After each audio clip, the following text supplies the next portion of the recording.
Olá, pessoal. Meu nome é Maurício Tusvou, eu sou repórter da Carta Capital no Rio de Janeiro. Hoje nós estamos aqui para falar de ciência, tecnologia e inovação. Uma pessoa que eu particularmente sempre gosto muito de entrevistar, a professora biomédica, cientista Helena Nader.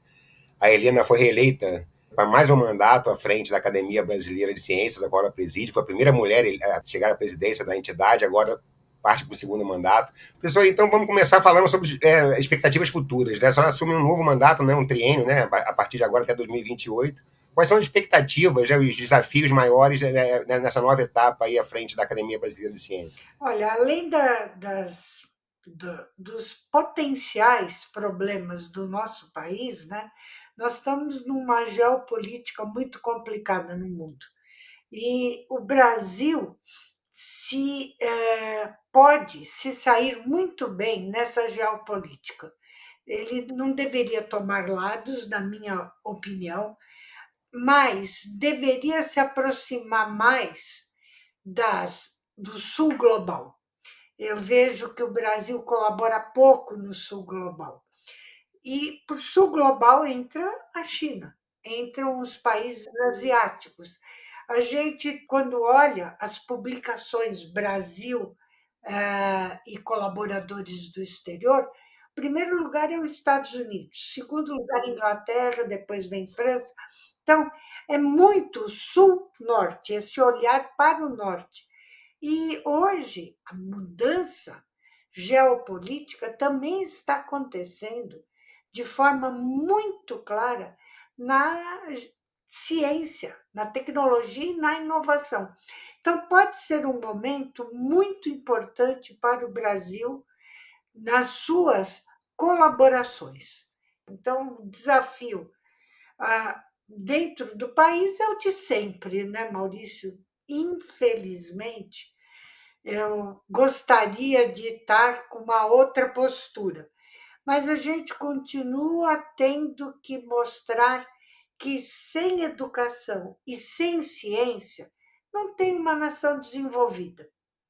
Não existe o milagre brasileiro sem educação e sem ciência. O milagre vai acontecer quando a gente prestar atenção e dizer: olha, corta o arcabouço fiscal, né, o novo nome, porque sempre vai mudando o nome, mas é sempre a mesma história. Se você olhar o dia de amanhã, a ciência não vai te dar a resposta financeira, que é o que Brasília presta atenção, é o que os nossos deputados e os nossos vereadores.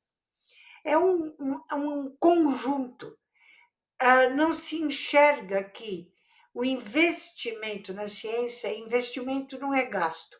Para cada dólar, para cada real que você coloca, o próprio Banco Mundial coloca de forma clara. Ele vai te reverter 6, 8, 10, até 12 vezes mais, dependendo da área. Então, é um desafio. O seu primeiro mandato, ele pegou esse desafio da retomada após o desmonte foi feito pelo governo Bolsonaro. E eu quero que a senhora fale para a gente como foi esse processo, se de alguma forma a senhora acha que o país já voltou aos trilhos da retomada do desenvolvimento e da produção científica e tecnológica ideal para nós, e se tendo passado já, né, mais de 2 anos e meio, estamos chegando a 2 anos e meio de governo aí, qual o balanço a senhora faz do que mudou, né, nesse período? Olha, muitas coisas mudaram. Houve a volta realmente do dispêndio em ciência via FNDCT.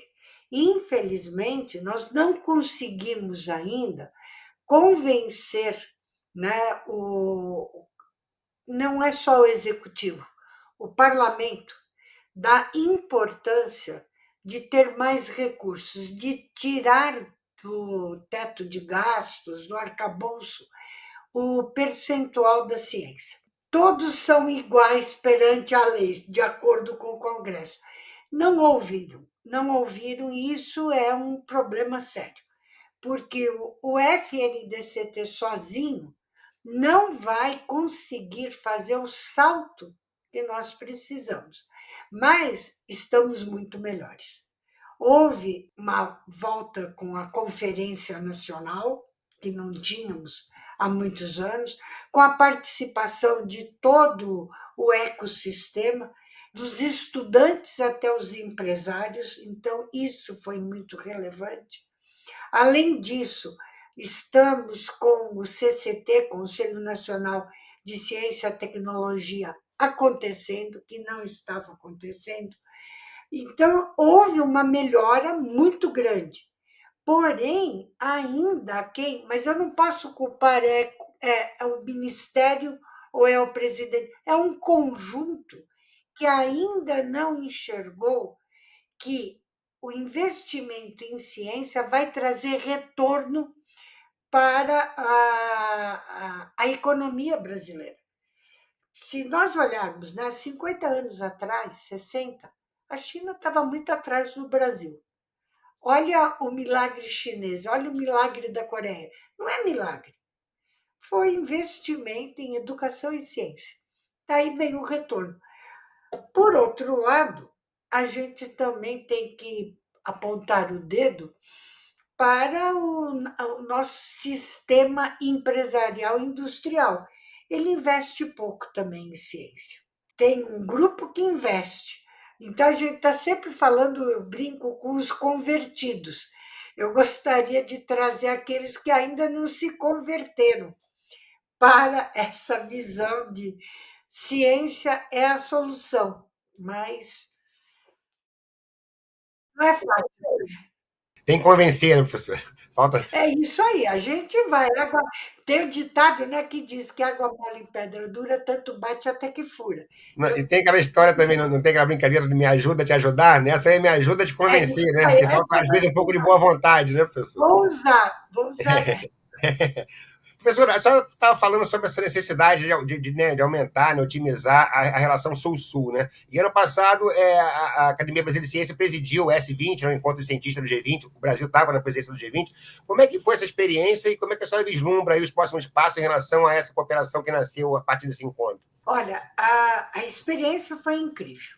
Realmente, é chato falar bem da gente mesmo, né? Mas estou falando da academia. O pessoal que veio, né, os presidentes das academias de ciências dos 19 países e da União Europeia e União Africana, disseram que o Brasil colocou um novo patamar dentro da discussão do S20, no sentido de que nós não impusemos nenhum tema, foi tudo debatido, foi acordado. Tanto que eu fiquei chateada ao final, quando tudo acordado, por uma frase que nós até tentamos colocar que a Arábia Saudita não concordava com a progressão para a energia limpa, mas não adiantou, eles não assinaram o comunicado final. Mas também eu acho que foi relevante, porque aponta que nem todos estão de acordo, e olha o que está acontecendo agora com os Estados Unidos. Sim. De repente, drill, baby, drill, não é verdade?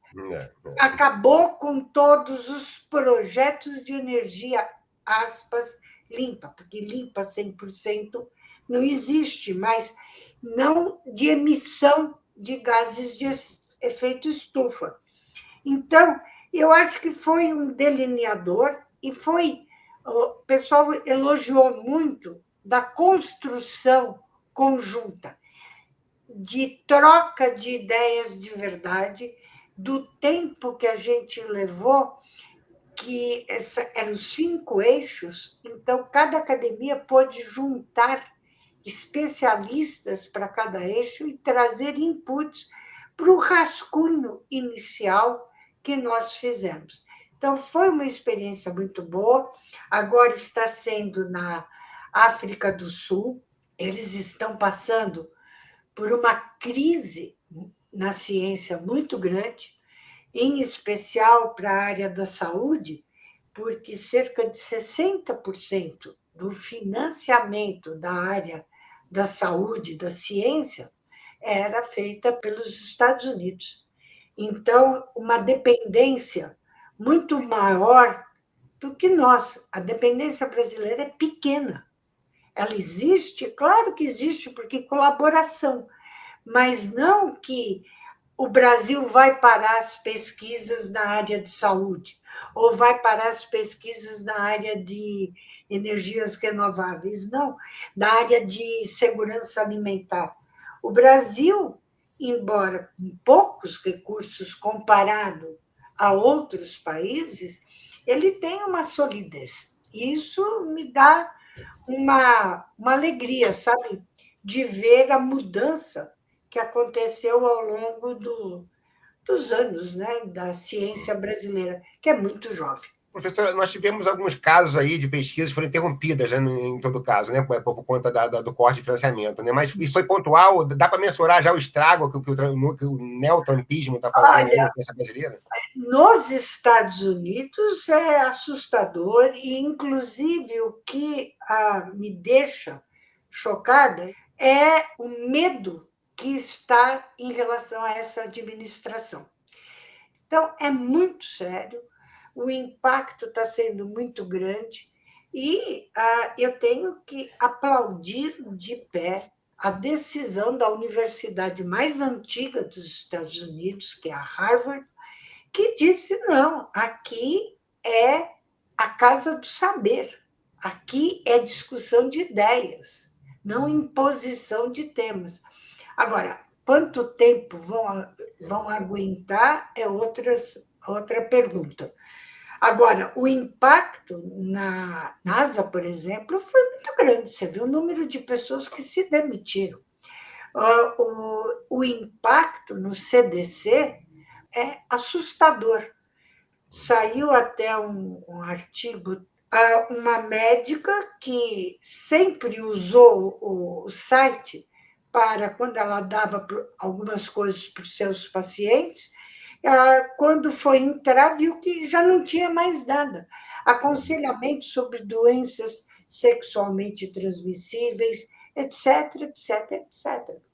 O impacto é grande. Aqui no Brasil também está tendo impacto, mas em algumas áreas, porque, apesar de poucos recursos, nós temos uma continuidade que vai garantir que esses estudos continuem, né? Porque teve a professora Esther, teve um recurso, esse é um dos que eu sei que ela fazia junto com, acho que o Instituto Nacional de Saúde, NIH, e que o recurso foi cortado. Mas, assim, no global, o impacto no Brasil, eu diria que é muito menor do que em alguns outros países. Professor, esse obscurantismo aí está se refletindo muito na questão da renovação energética, da transição, né, da questão climática, como a senhora já citou. O Brasil vai sediar, daqui a alguns meses, a COP30, né? Qual a expectativa da senhora em relação ao encontro, agora com esse abandono, vamos dizer assim, dos Estados Unidos, também em relação ao Acordo de Paris? E como está o engajamento da comunidade científica brasileira em torno desses temas da transição? Olha, esse é um outro.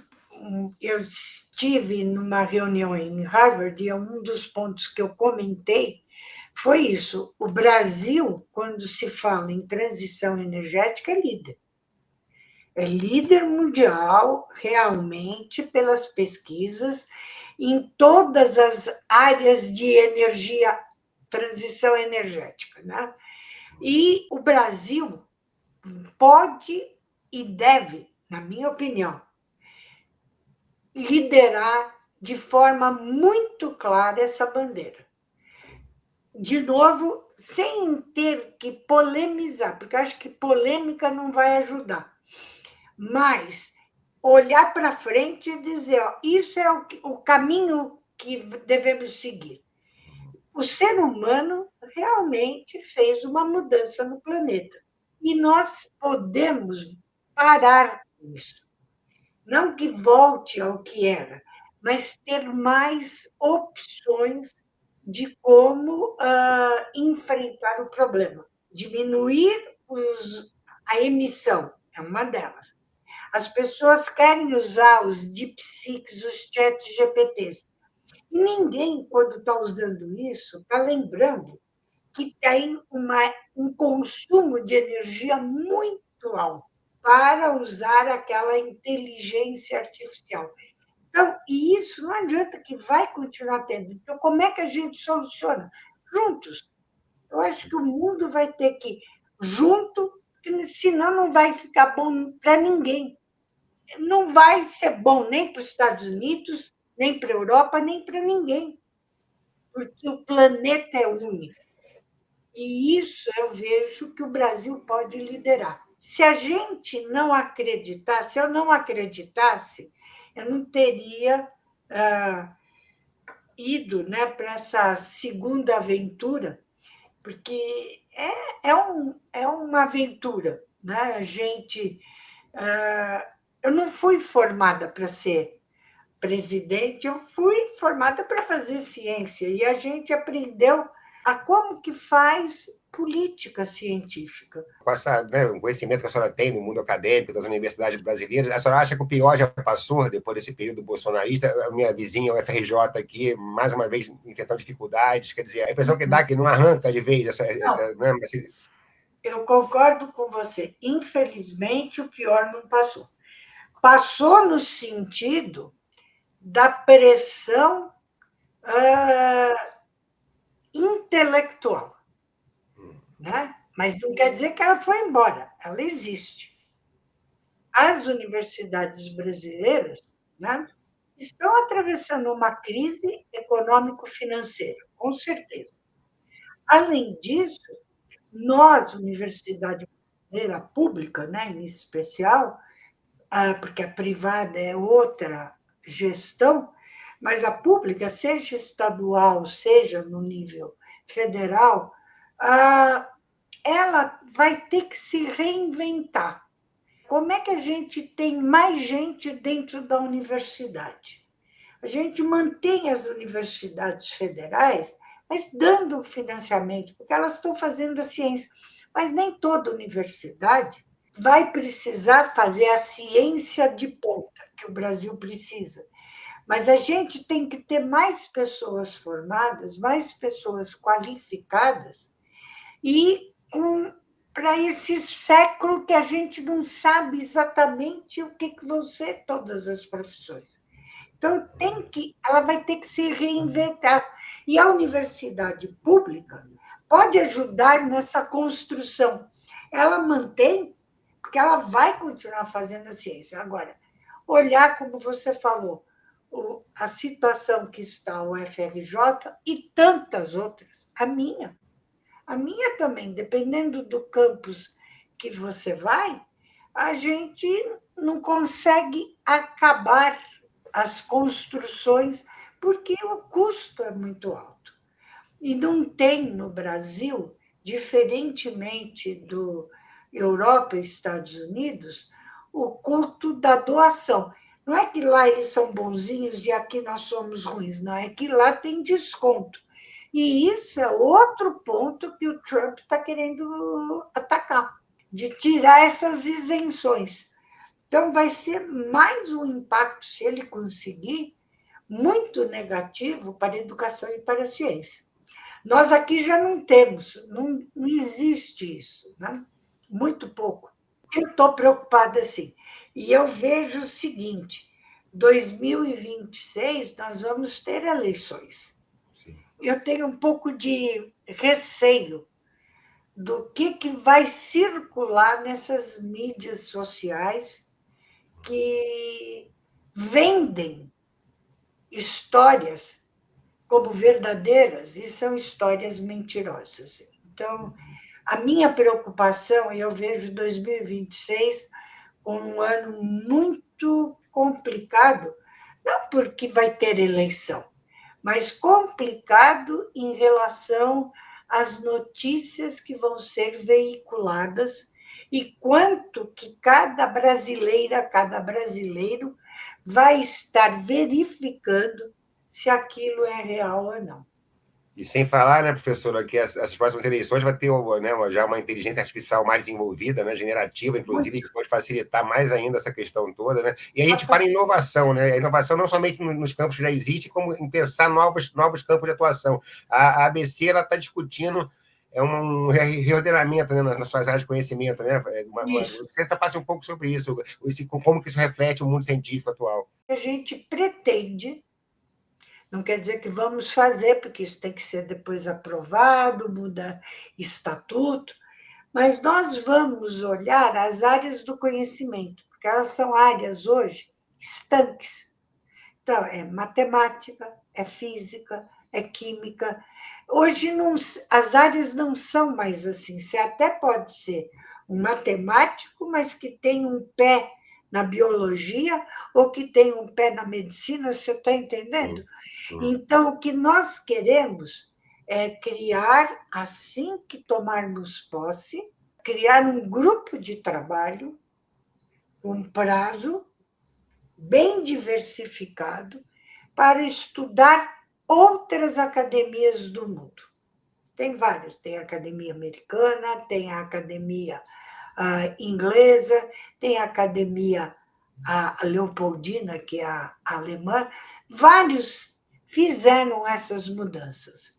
Então, nós queremos estudar, não é copiar uma ou outra, mas criar para daí discutir com a comunidade, porque isso vai impactar, a gente espera, também os órgãos depois no futuro, os financiadores de ciência, que não vão ter que ficar olhando.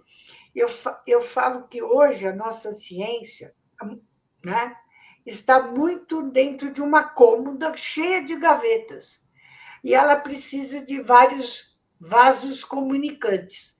Então, a ideia é criar isso, trazendo um novo olhar para essa ciência que está acontecendo mundialmente, porque hoje você precisa de conhecimentos de diferentes áreas, na maioria das pesquisas. Então, é integrado. Então, a academia não pode continuar como era há 100 anos atrás. Ela tem que rever, e isso pode impactar, inclusive, as universidades e outras agências, tá certo? Eu quero perguntar à senhora sobre a questão da inclusão, né, da democratização do acesso à ciência no Brasil. Né? A gente sabe que isso é discutido tanto por questão social, racial, de gênero, enfim, né? Em todos os aspectos ela pode ser melhorada. No caso específico de gênero, a gente sabe que não é fácil, né? Embora, evidentemente, se a gente for fazer um recorte do setor de ciência e tecnologia, as pessoas, de modo geral, vamos dizer assim, são mais evoluídas do que o geral da sociedade, ainda assim é muito difícil para uma mulher fazer ciência no Brasil.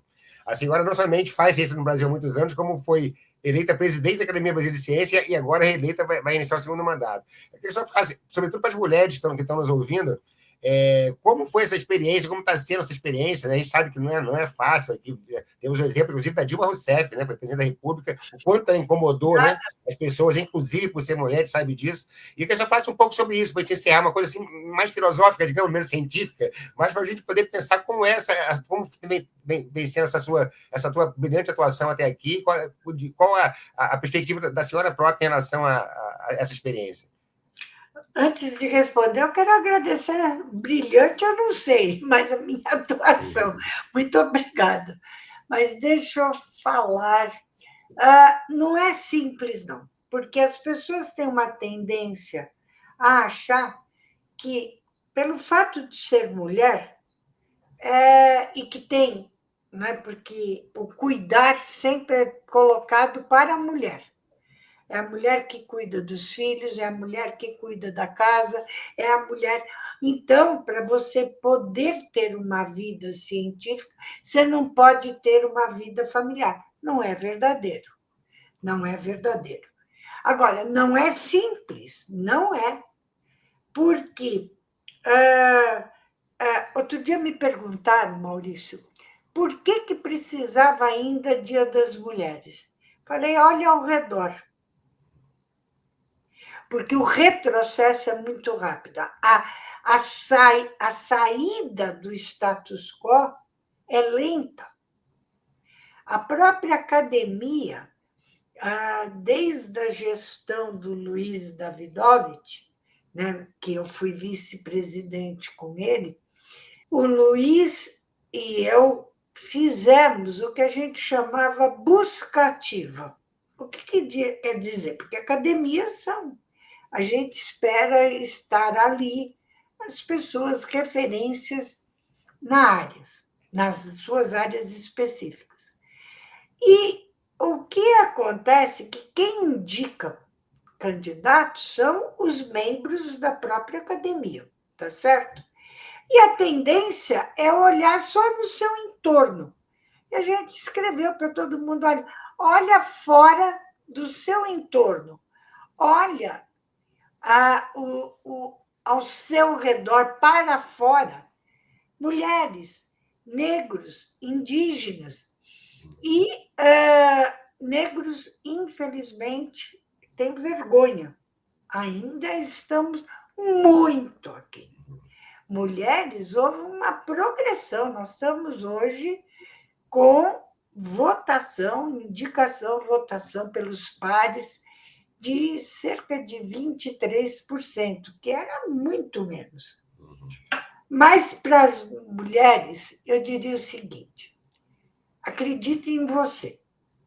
Acredite e vai. Ninguém pode te dizer que isso não é para mulher.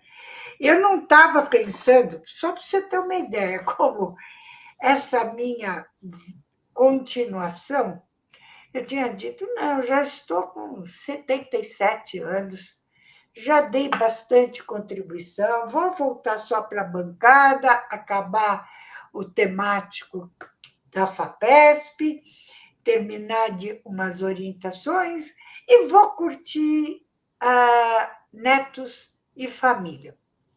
Aí uma pessoa muito sábia chegou para mim e disse: a senhora foi a primeira mulher. Todos os presidentes ficaram pelo menos 2 mandatos. E a primeira mulher é a que vai embora. Eu disse: você tem razão, é um exemplo errado que eu vou estar dando. É coisa para mulher, tudo é para mulher.